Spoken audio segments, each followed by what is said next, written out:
Okay, so you ready? We're just going to have fun. Okay, yeah. Honestly, because if it's not fun, it's not worth Yeah. it. So we're just going to have fun. Welcome to Live with Zelda. We're back today with Christina Singleton, and she is the owner of The Neat Squad. Something I am not as neat. So we're going to find out more about The Neat Squad in just a few minutes. But I wanted to give you a little bit of background about Christina.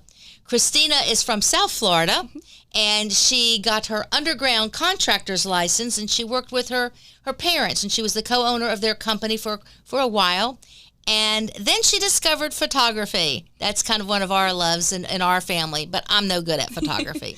But she got into photography, opened up a photography business, and stayed there a while until I guess it was time to move to Jacksonville. She also has a background in education and was a teacher. So she came to Jacksonville, and we'll find out what got into her to make her want to open up the Neat Squad, which is an organizing company, a home organizing. And so I'm going to ask you, Christina, first of all, thank you for being here. Thank you for having me. I'm so glad that you're here. So tell me a little bit about what is this underground contracting license that you had? Okay, so underground contracting is when AT&T comes in and puts lines under the ground, or Comcast, water lines, things like that. So my stepdad opened up his own company years ago, and I licensed the company, and I project managed for them, and I did all the bookkeeping, so I was kind of in the office, in the field. So I had a lot of experience in running a business. Oh, very good. So then you got into photography. Yes. So how did that happen? I just always loved photos. Okay. My mom never took photos when I was a kid. So I did the opposite. And I've taken probably too many photos. Uh-huh. So that actually is like, I did the photography business, and now photo organizing, it's like I'm still involved in the photos. Okay. So then you moved to Jacksonville. Mm-hmm. And what interested you about organizing that you decided to do that? So when I first moved to Jacksonville, I was teaching, and my classroom was always the most organized. So everyone You must have been teaching little kids? Middle school. Middle school, okay. Yeah. So through teaching, I decided that it just, education's not really the same anymore. I wasn't happy. So I wanted to do something that I love, and I love to organize. Oh, wow. Wow, that's awesome. I was a teacher. I lasted 2 years. Oh. I was like, this is not for me. I made it 10. So. Oh, wow. Wow, that's impressive. I feel like that's an accomplishment. That is an accomplishment. So you did that, and you decided, so how long have you been in business? I opened up in March of 2020, so almost a year. Wow. Now, how was that in the middle of COVID?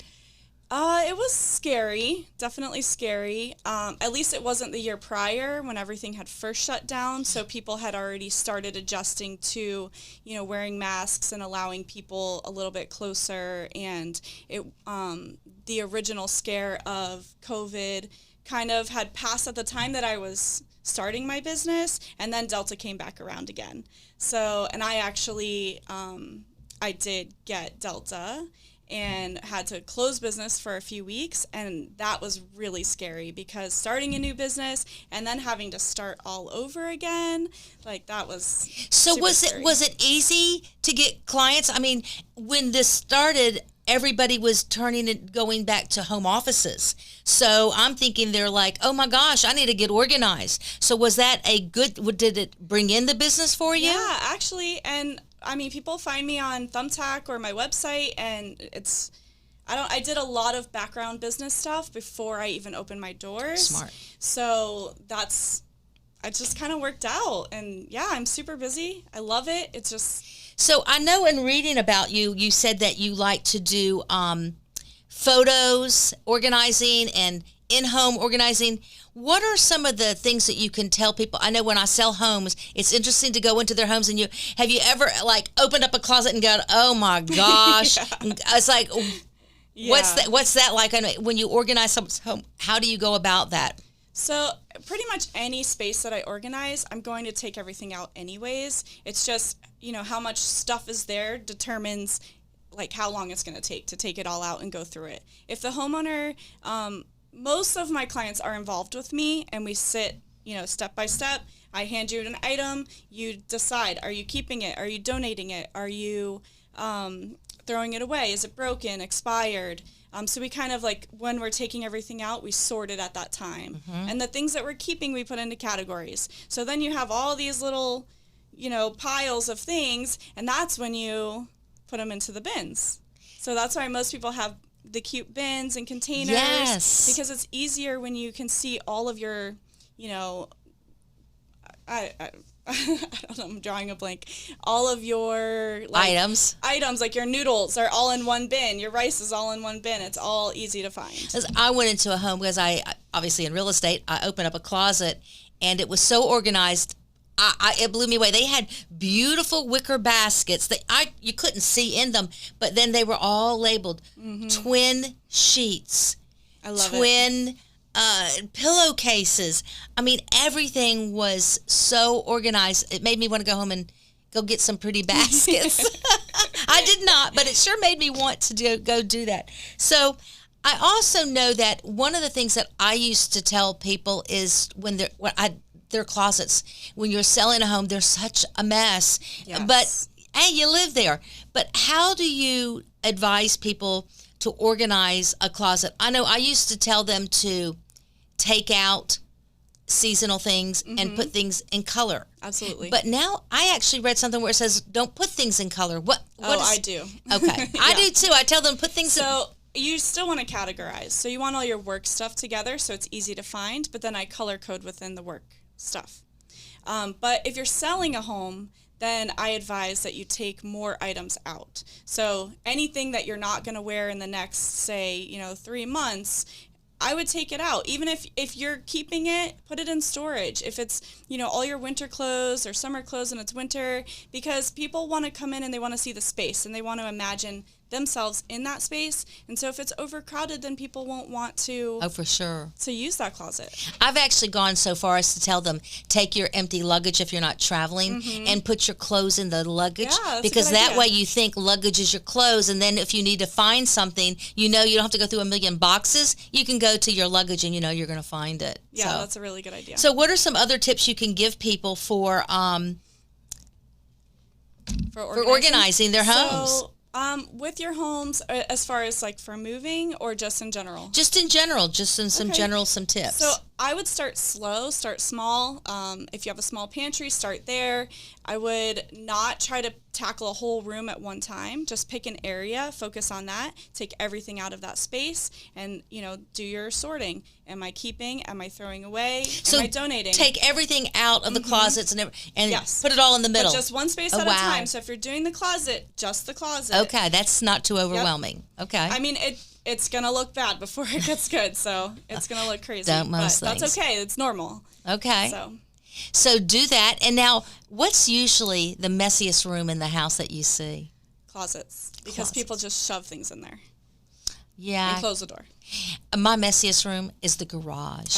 Do you see some messy garages? I have seen some messy ones, but I've also seen some that are very organized, and people call me to organize it even more, and I'm like, you can fit cars in here. Most people can't, so you're doing great. Yeah, I can get the cars in there. But it's like this, and I even have shelves. I have wire racks, but it's still, I haven't labeled them. Yeah. So that's probably a good thing. So what else can you tell us for some good tips? And also, I know that you like photography and you like to organize. So, some of us older generations, we have photographs that are actually, they're not on your computers. Yeah, so for those boxes of photos, you want to go through them. You want to scan or digitize as many as you can. But you don't want to scan all of them because you might have 5 of the same setting. You only need to keep the best one. So you you sort them into, do I want to scan this? Is it album worthy? Am I actually going to display it? So that goes into your album pile. The next one is for box. You want to keep it, but it doesn't need to be shareable all the time, right? So you're going to put that in a box. And then ones that are blurry or off to the side or scenery photos, you want to throw those away. No one wants to see your scenery photos. I've learned over time not to take those pictures anymore, even though I love them. It's like, because what are you going to do with them once you get them home? Nothing. Yeah, exactly. You're going to do nothing. And then once you decide what you're keeping in a box, then you get archival safe boxes. You want the acid-free photo safe boxes to store them. Okay. So How do you go about it? Do you, when you come to someone's home, they go, look, I've got all these boxes of photographs. You're going to have to sit down with that customer. I do, yeah. So we sit down for a couple of hours. We go over who is in the photos, and I show them how to cull the photos. Or if they want me to, then we sit there and do some samples of, okay, which ones would you keep so that I know what to do when I get back to the office. Okay. So I take lots of notes. Lots of notes. I would think so. I know that when I was moving, and I hadn't moved in like 30-something years, and I had boxes of them, I put them all in the middle of the floor, and I got plastic bins that you could see through, and I labeled them for each child, because back in the day when you went to get your pictures developed, they would make multiples. It's like you get 2 for 1 or 3 for 1. So I would put one in my pile, put one in my son's and one in my daughter's, and then if there were other family members, I had little bins for them. And then did you give them their copies? I then said, I've got them. Come and get them.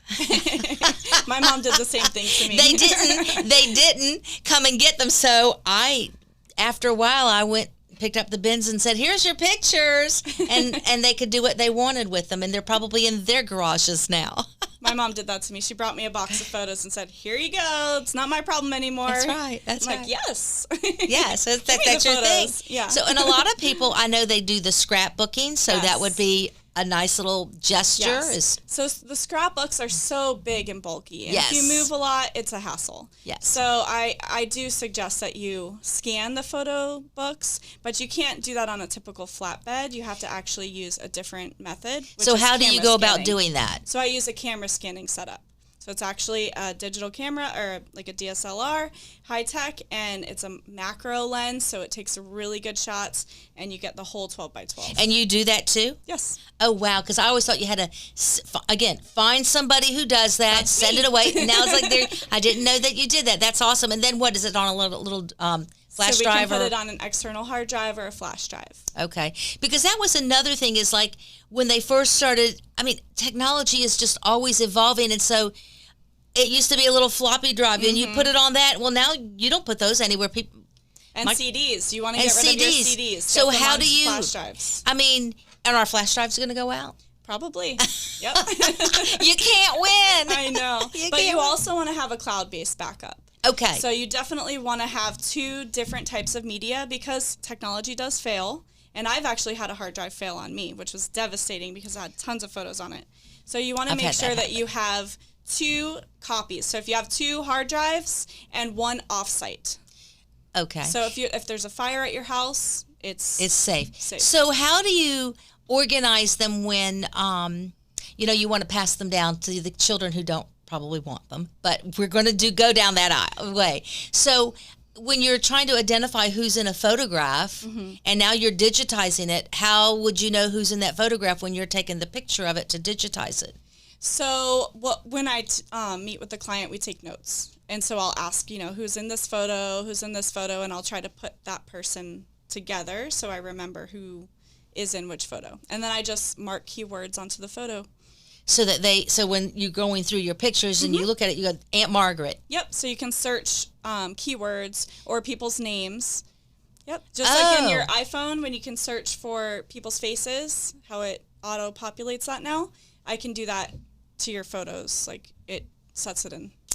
That's pretty cool. Yeah, really cool. So there's a lot of people online now that are the gurus. I don't follow them. I know there's somebody who's real famous. I don't know. But what's the difference between different organizers, and how do you pick one? So I would say if you're looking for a professional organizer, I would go with one who actually is investing in their business and trying to learn. And so you can go to the NAPO, National Association of Productivity and Organizing, and they have a member directory. And the people that are a part of this membership, they actually, take training and classes and learn to try to be the best in their field. So I would definitely go there for a professional organizer for your home. And for photo organizing, there's the photo managers. And they also have a member directory, and they do a certification process, so they don't just put anyone on there. So you're definitely getting someone who knows what they're doing if you go to their directory. So is there ongoing education in your field? Yes. Absolutely, all the time. I'm always learning. Okay, that's great. I mean, well, it's like me. It's like there's always continuing ed. So Yes. you stay on top of your game. Wow. Yeah. And then there's these national organizations. Do they meet? Tell us about that. Yeah, so we do meet up online. Okay. Yeah, so there's virtual groups for both, for NAPO and for TPM. Okay. Yep. Well, that's very interesting. I'm like, who knew? I think I'll be calling you for my photos that are, nobody knows what to do with the photos. Yeah. So is there anything else that you can tell us that I forgot to say or I ask you, or I'm not sure? Not that I can think of. It's like, how can people reach you? They can come to my website, www.theneatsquad.com. Okay, that's great. That's some great information. So I want to thank you for your insights. It's time for us to start getting organized. I'm going to go get some baskets, and I'm probably going to be calling you for my photos. I did get rid of anybody, and I hated to get rid of them. But I got rid of the ones that if I didn't know who they were, what good were they? Exactly. And they were very old, black and white pictures and stuff like that. So Taking up space. So I just said nobody knows who they are. So if you want to reach Christina, again, it's Christina Singleton, and she owns The Neat Squad, and that would be theneatsquad.com, and she can give you more tips and information about organizing your home and also organizing your photos. So, Christina, thank you for being here. And I've got 3 questions that I always like to ask at the end of every program that have nothing to do with organizing, but they're just fun facts because people like to work with people that they know and they feel that they have maybe something in common with. So, you ready? I'm ready. Okay, so the first thing I want to ask you is, what's a fun fact that we just don't know about you? Okay. Well, I love country music and I love to line dance. But there's nowhere to do that around here. So I really wish somebody watching would put up a venue where we can line dance. Oh, that's so cool. I joke with my sister about that all the time because I've got 2 left feet, and no matter what, I can never remember the steps. And it's not because of my age; it's because I've never been able to memorize steps. Well, in South Florida, we had classes, so every Wednesday night you would go and learn, and then just practice. Oh wow. That's neat. Okay, you've got to challenge everybody. If someone knows of a place where Christina can go and do some line dancing, reach out to me and let me know. There you go. There you go. So what advice would you give your younger self? I would say to have more confidence and to not stay in a job where you're not happy. Just do what you want to do. Figure out what you want to do and do it. Don't be scared. Don't waste time. Don't waste time. Just do it. Yeah. Just don't stay where you're not happy. Yeah. That's true. Life's too short. Yeah. I learned that one. That's a good advice to give yourself. And the last one is there a movie that every time it comes on you're going to watch it over and over because you just love it, or a book that you like? So I'm one of those people who do not like to watch movies over and over. If I've seen it, I feel like I'm wasting my time and I could be doing something more productive. Okay. But I will say, as far as watching something, I love reality TV. And so I play that in the background while What's I your work. guilty pleasure? Which one? Teen Mom. Teen Mom. Teen Mom. Oh, wow. Okay, that's one I haven't seen, but okay. Yep. But I can just picture what that one's about, so that's awesome. Well, again, thank you, Christina. That's awesome. Again, it's Christina Singleton with theneatsquad.com, and that's our show for today. And today I'm going to give you a real estate tip.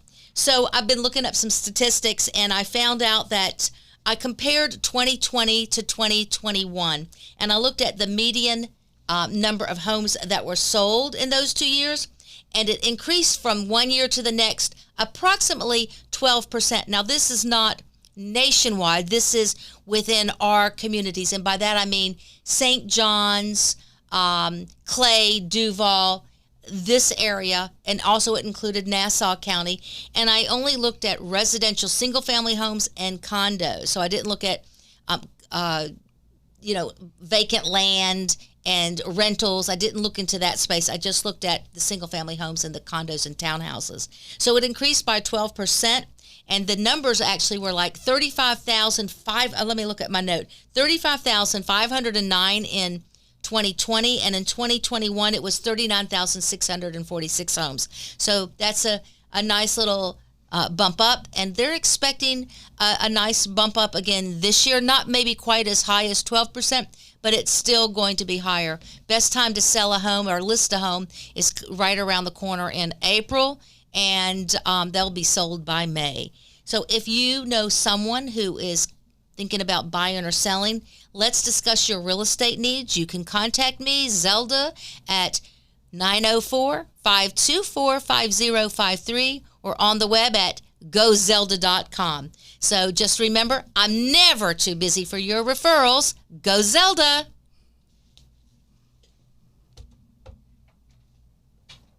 I'm trying to stop it and it won't stop. I'm jamming it. You just got to touch it. You don't got that, so you want to hit it hard. It's like turn off. But now